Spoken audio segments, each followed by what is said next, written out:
Hoje é a nossa última entrevista da série sobre saúde da mulher. O tema é menopausa. Quais são os principais sintomas e como a mulher pode enfrentar essa fase? O Dr. Bruno Ramalho, médico ginecologista e especialista em reprodução humana assistida, vai responder. Bom dia mais uma vez, doutor. Obrigado pela presença. Bom dia, André. Eu que agradeço. Doutor, o que é então a menopausa? Veja só, existe uma confusão muito comum entre menopausa e climatério. Então, eu acho que vale a pena a gente fazer essa diferenciação. Então, menopausa é a data da última menstruação dessa mulher propriamente dita.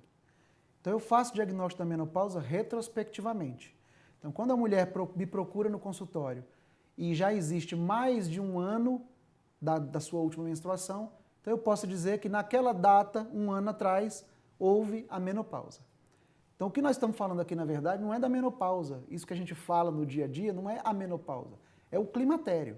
O que é o climatério? Também é chamado de transição menopausal. Então, é a fase que está compreendida entre os 40 anos de idade e os 64 anos de idade. Antes dos 40, essa mulher está em sua fase reprodutiva. Nós chamamos tecnicamente de menacme. E após os 64, ou seja, a partir dos 65 anos, essa mulher entra na sua senescência, a senilidade. Então, essa transição entre a fase reprodutiva e a velhice, no bom sentido, claro, é chamada de transição menopausal ou climatério.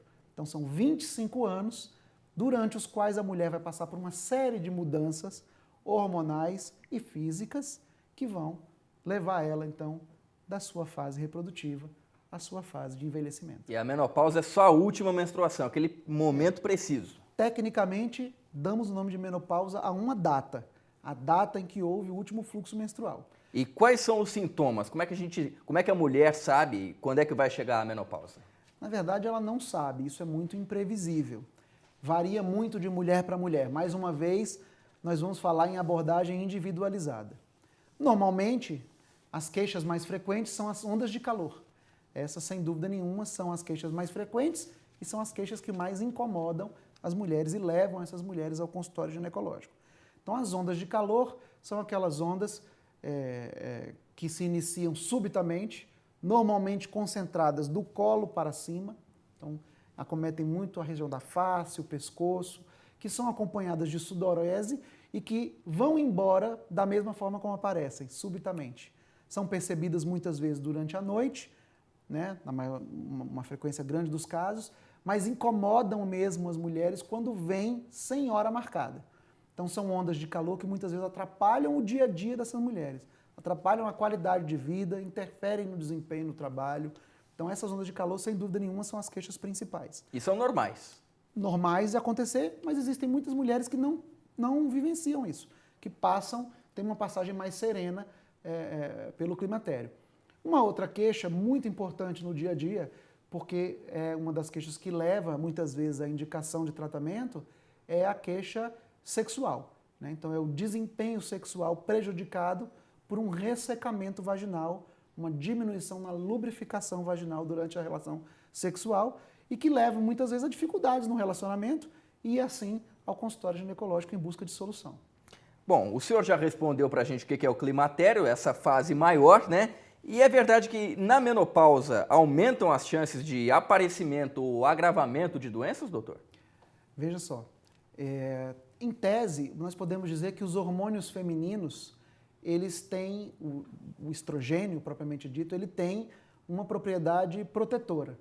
E essa propriedade protetora diz respeito principalmente às doenças cardiovasculares e algumas doenças que estão mais presentes no homem. Então, o que a gente observa ao longo da transição menopausal é que essa perda do estrogênio poderia levar as mulheres a ter uma predisposição maior a doenças que são mais frequentes nos homens, né? As doenças cardiovasculares, sem dúvida nenhuma, são as doenças que mais permeiam essa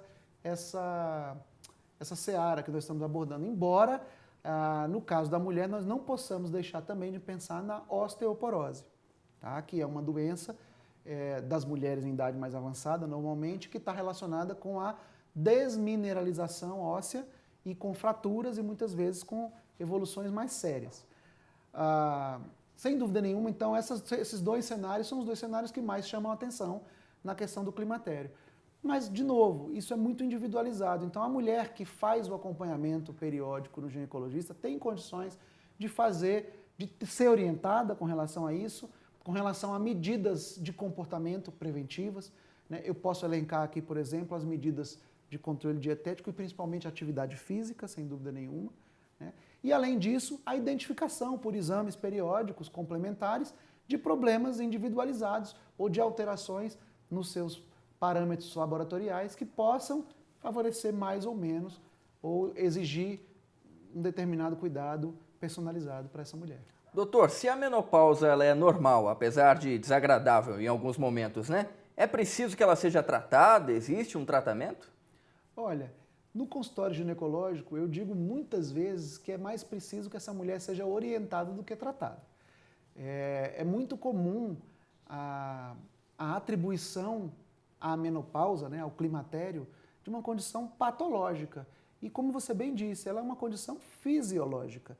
Então é normal, a mulher ao longo da sua vida ela passa por fases. Ela tem a fase da infância, depois ela tem a puberdade, que seria a transição da infância para a fase reprodutiva. Depois ela tem o seu período reprodutivo, passa pelo climatério e chega, enfim, à senilidade.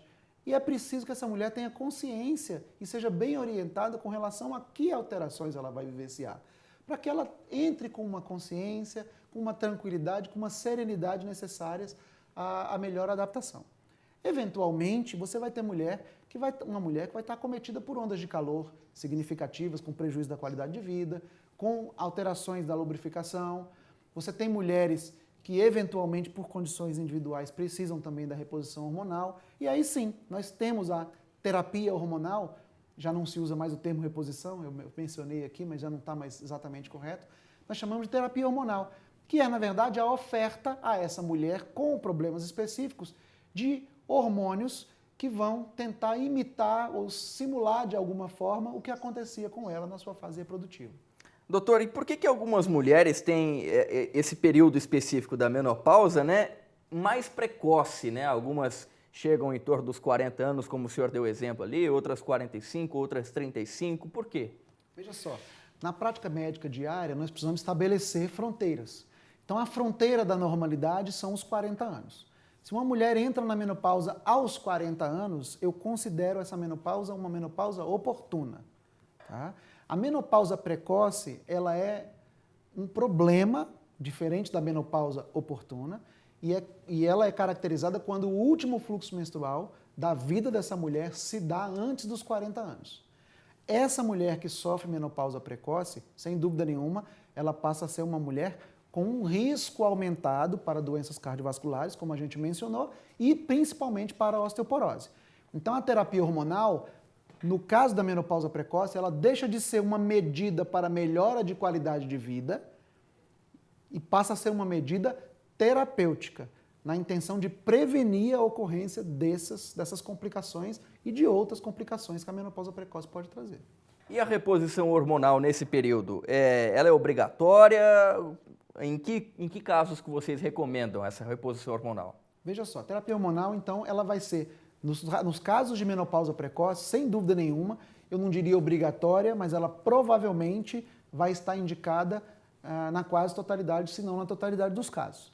No caso de menopausa oportuna, eu vou avaliar individualmente. Então, hoje, fala-se menos em terapia hormonal de caráter preventivo e mais em terapia hormonal de caráter de melhoria de qualidade de vida. Então, o que eu vou avaliar é o quanto os sintomas, as queixas associadas ao climatério impactam na qualidade de vida dessa mulher. Sem dúvida nenhuma, esse é meu primeiro critério quando eu falo em termos gerais.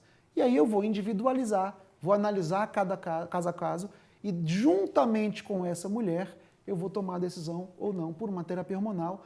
Lembrando hoje que a gente tem outras ferramentas que podem tratar os sintomas do climatério que não são hormônios e que podem ser elencados também individualmente na dependência de características daquela mulher que te procura.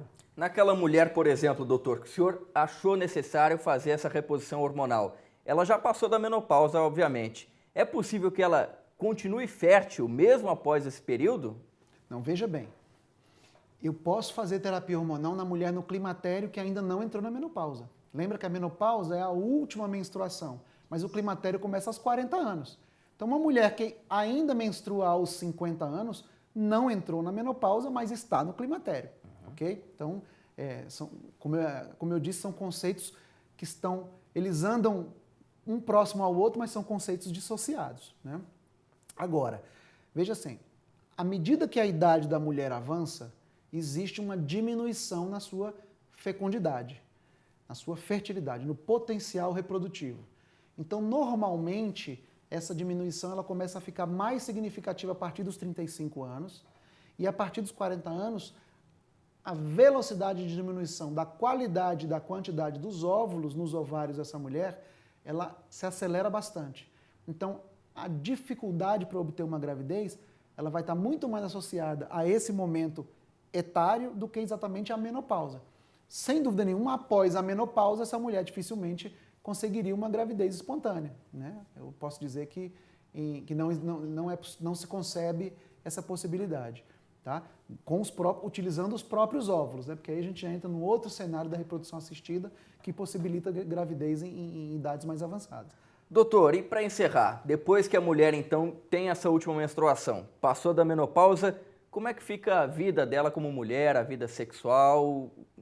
Muda alguma coisa? O que muda? Olha, posso te dizer que com uma boa orientação, com os pés no chão e uma eventual terapia hormonal, essa mulher tem condições de levar a sua vida muitas vezes até melhor do que ela levava antes, né?